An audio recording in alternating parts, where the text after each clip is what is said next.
12 dhjetor, ngrimni luftoni për vendin tuaj. Sot në Kongresin Amerikan ka hearing për Ballkanin Perëndimor. Si fokus kemi marrë përpara se hearingi të zhvillojë në orën 14 këtu, dëshmitë e 3 të ftuarve nga Kongresi.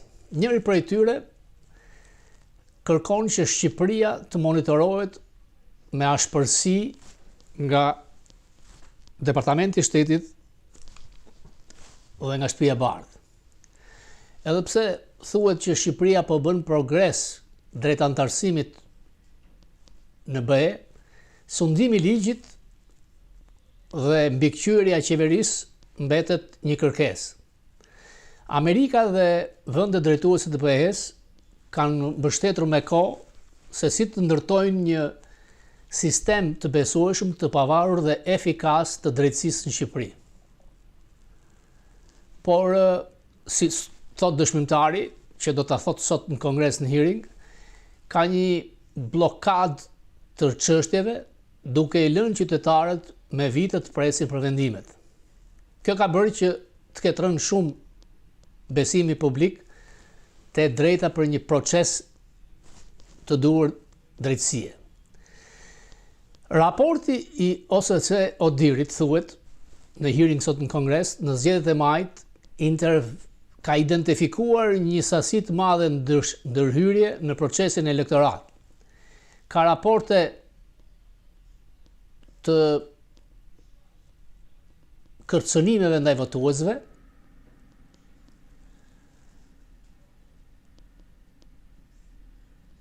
dhe parregullsi të mëdha në zgjedhje. Aty thuhet që ka raste pra të kërcënimeve, ka raste të blerjes të votave, thuhet kjo në Kongresin Amerikan, dhe problem me mënyrën sekrete për të votuar. Kjo ka munguar.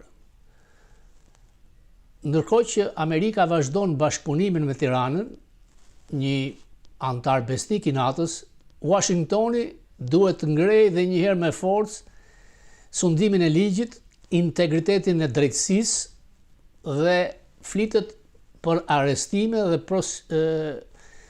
hetime ndaj liderëve të opozitës, duke ju mohuar një proces të saktë drejtësie.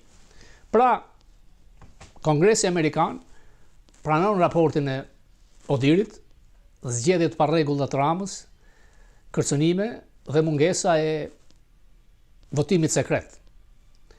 Edhe dy dëshmimtarë të tjerë flasin me këtë gjuhë.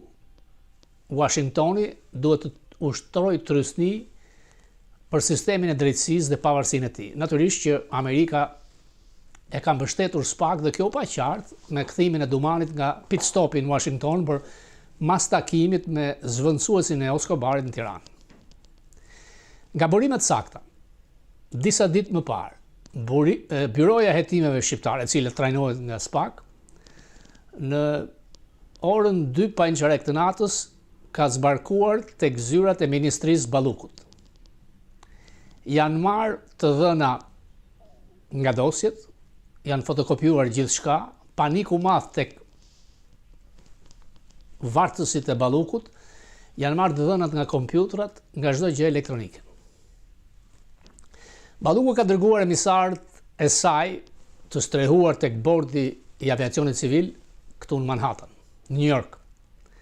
Natyrisht që Balluku, ose siç quhet Lubia, është më e fuqishme në pastrimin e parave me miliona dollar, edhe më shumë se ai që ajo e cilëson Palloshi.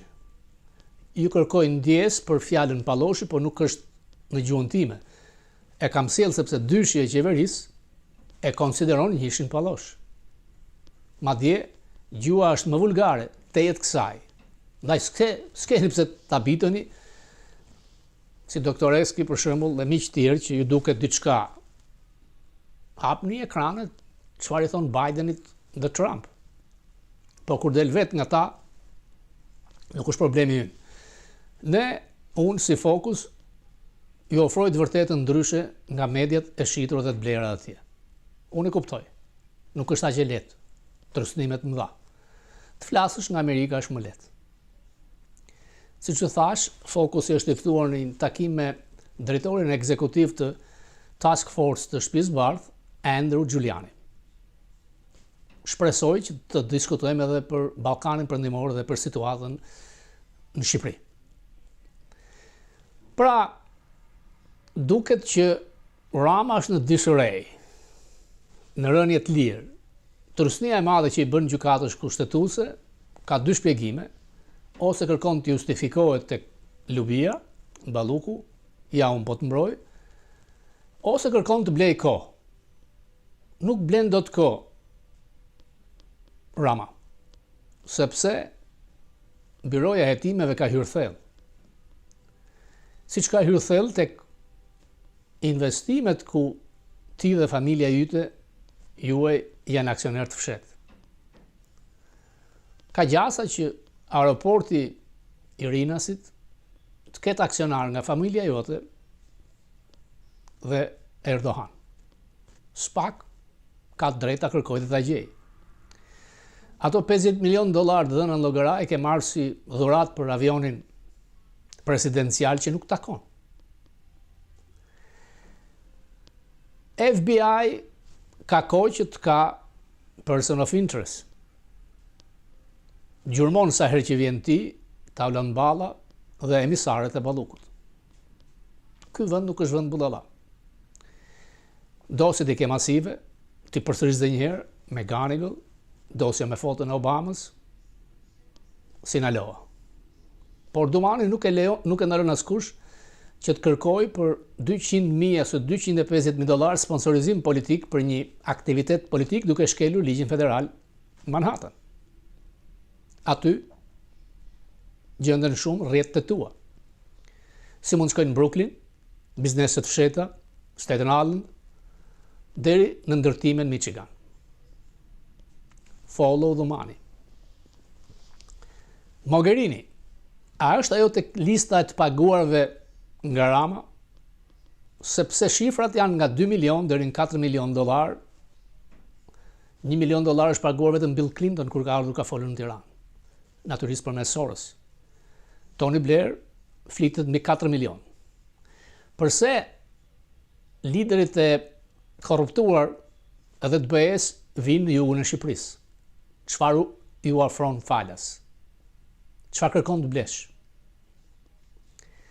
Dhe ndërkohë, opozita duket se po zgjohet. Dikush thotë që përse në Bullgari thuaj se i kanë vënë flakën në vendit kundra qeverisë dhe presidenti kërkon ndërheqjen e saj. Në Bullgari nuk kanë hikur thuaj se gjysma e popullsisë për 10 vitet e fundit. Ky është suksesi keqdashës i Ramës, duke larguar 1 milion vetë. Dhe në Bullgari nuk e kanë atë trysni që kanë shqiptarët, që dhe kanë frikë dalin. Nga ato pak çaste që ndjek nga politika shqiptare, një vajzë simpatike dihet tek foltoria Ralia Berishës tha që ju flas edhe juve që thoni si nuk keni turp me pak kaq njerëz. Dhe ajo tha që i matën ka thënë turp për shkurbën turp. Unë do të flas. Kjo është gjua. Por mesazhi është edhe më i madh se kur të ishin 100.000 vetë. Ja kam thënë, Berisha është i zgjuar politikisht. Është si Bill Clintoni, kafshë politike. Fakti që disa voglush që nuk kanë asnjë lidhje me PD-n, që kanë dalë me shkop bejsbolli për rrahur të vrarë demokratët, kërkojnë që të konkurrojnë me Berishën, është e qartë. Ose pa vedije çojnë ujë te Rama, ose paguar përmes manekineve televizive që ai kontrollon prekosh. Nuk është çasti për luftë brenda opozitës. Nuk jam dakord me Ngjelën, që vazhdon me gjuhën e hidhur ndaj Berishës. Zgjedhjet janë vjedhur zoti Ngjela në Tiranë. Këtë e di dhe çdo kinez dhe bangladeshës. Besoj se duhet ta dini edhe ju. Dihet sistemi i vjedhjeve zgjedhor në Shqipëri. Ky është fakt. Tani, mos më beso mua, por kur në Kongresin Amerikan sillet raporti Odirit, besoj se ato që them unë vërtetohen. E keqe ka një emër në Shqipëri, Rama. Ka shkatruar me të gjitha PS-n një pasuri kombëtare e Shqipërisë për të majtën, duhet të ketë majtën në Shqipëri. nesër të largohet Rama, nuk ka dysh. Vrasje, edhe pse ai thot nuk ka lindur biri im politik të më të vras, duket se do ta vras bija. Dikush që pas një merit hypin në atë piramid. Amerikanët kanë një shprehje që sa më lart të hyp majmuni, aq më keq duket fund shpina nga poshtë. Kjo ndodh në politikën shqiptare. Janë 120 miliardë dollar buxhet vjetër. Rrugë që po shkërmoqen, tunele të rrezikshme për jetën e gjithkujt, pensione qesharake, mungesë dinjiteti për gjithëkënd që kërkon të ndërtojë jetën me dinjitet në Shqipëri. E keqja ka një emër, Edvin Rama. Dhe tabori, 83 djelëzat, apo hajdutët ministrat të tij, e zgjuar, ato manekinët me kompensat që u vendosën pas shpinës Berishës përpara zyres Mehmet Sheut. I shikoni. Kjo qeveri ka rënë, kudo të qoftë. Dhe ajo që ndodhi me Mogherinin tregon që BE-ja është një grup burokratësh, majt, hajdut, kusar dhe Trump ka drejt. Trump ka drejt që nuk e përfill Europën, BE-n. Ndaj Britania u largua. Ka shanse edhe Gjermania tik. Kam frikë se nuk do të ekzistojë më BE-ja siç është sot. Asnjë forcë diplomatike, asnjë forcë ushtarake. Nuk e ftojnë as më tërhyjes për problemin më të madh të kohës, Ukrainë-Rusi. Dhe Trump ka drejt. Natyrisht që Trump ka problemet e tij. Nuk vjen mirë kur në bisedime shikoj Kushner, mediokër, pro-serb, për Vučić, por përdoret nga një ndërtesaxhi Witkoff. Në bisedën që patën delegacioni i Ukrainës, kur përballë ishte Rubio dhe ndërtesaxhiu Witkoff dhe Kushner, ata pa nabi, ç'duan këta këtu. Rubio është pozicion të vështirë, sepse askush nuk kërkon të prek sa do pak sedrën e Donit Trump. Trump ka betejën e jetës këtë vit. Në qoftë se humbet Kongresin dhe disa karike në Senat, fillojnë hetimet, shkarkimet dhe kërcënojnë me burg disa nga sekretarët e departamenteve të tij, siç rasti i Hegseth and Company. Një raport me 112 faqe kundra Kash Patel është dorëzuar në Kongres. FBI pa timon. Kanë të drejtë, kanë frikë se po. Por e majta ka hyrë thellë dhe në FBI, duhet spastruar, vetëm Kashap Patel dhe Don Bongino mund ta bëjë këtë. Në qoftë se Trump do të fitojë Kongresin dhe Senatin, në zgjedhjet e nëndorit vitit që vjen, Trump nuk ndalet. Do të jetë më i ashpër, më i egër, më diktues. Filloi me kërkon reformë në emigracion dhe ka drejt. Abuzohet. Do të shikojnë gjithë green cardët e disa vendeve që kanë mashtruar. Somalia, Etiopia, Afganistani, pa veting. Ka drejt. Por gjua që Trump përdor është e gabuar. Mesazhi nuk deli qartë. Ndaj një pjesë e magës ka filluar ta sfidojë, sepse magat do apo s'do Trump janë Reaganian, janë Bushian, janë partia e McCainit. Trumpi për çastin ka marrë drejtimin për Trump do të ikë. Në qoftë se presidenti do të vazhdojë me tweetrat në 2 natës me një fjalor vulgar, do të humbas zgjedhjet e Midtermit. Është e vështirë për Trumpin që të kontrollojë veten.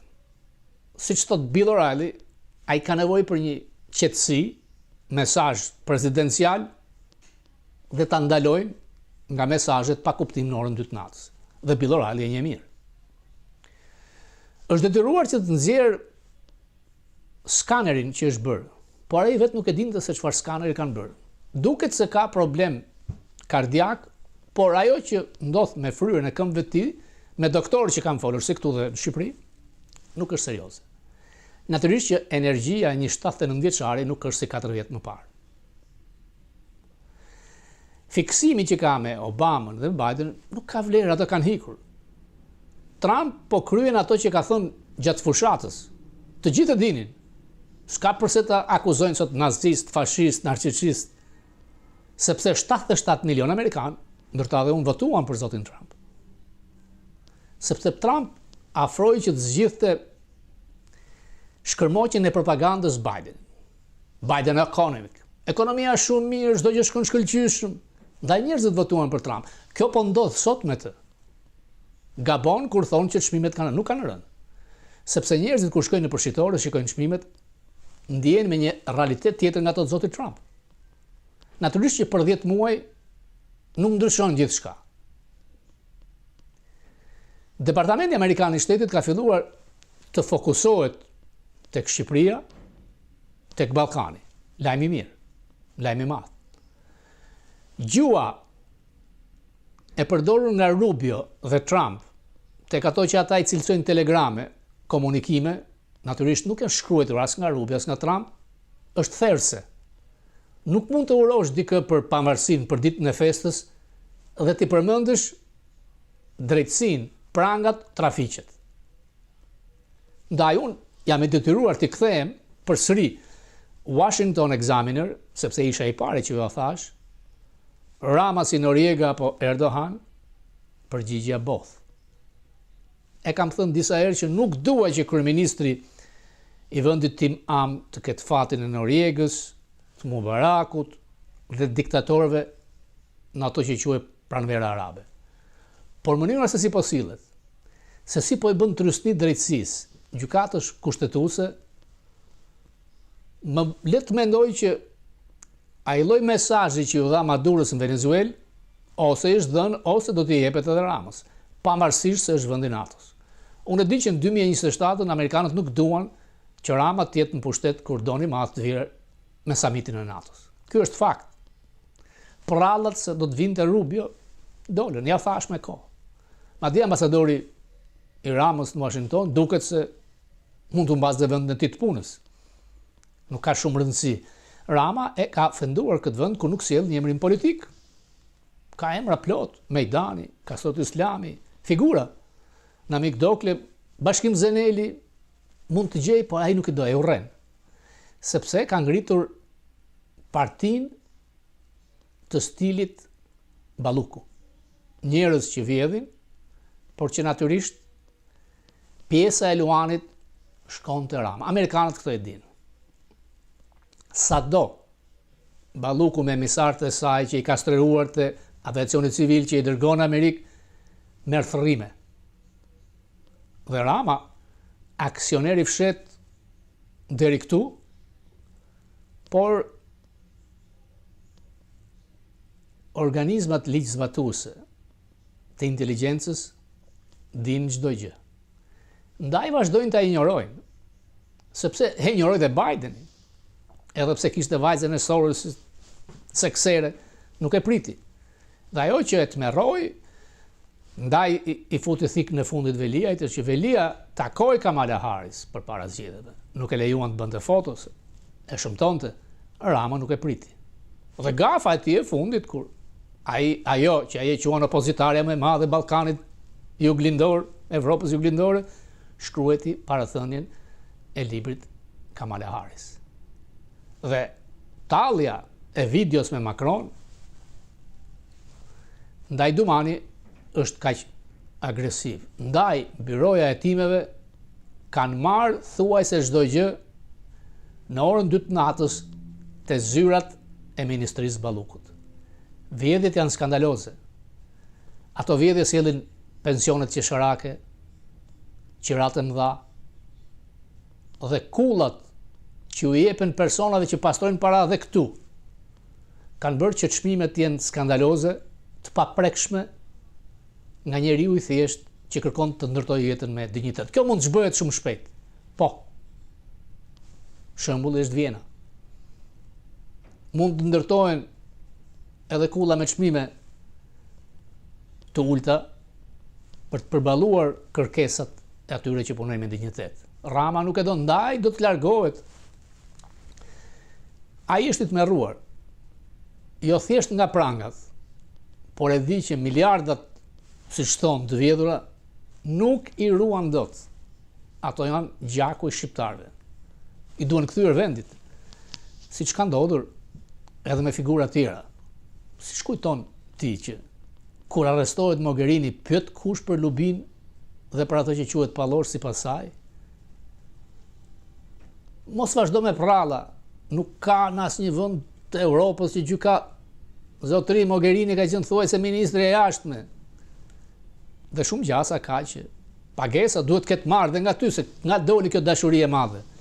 Si dhe Adams, Pjepre i Italis, Tony Blair, deri të kryeministrja që është dënuar me pushkatim në Bangladesh, ka investuar të Tigri 1 dhe Tigri 3.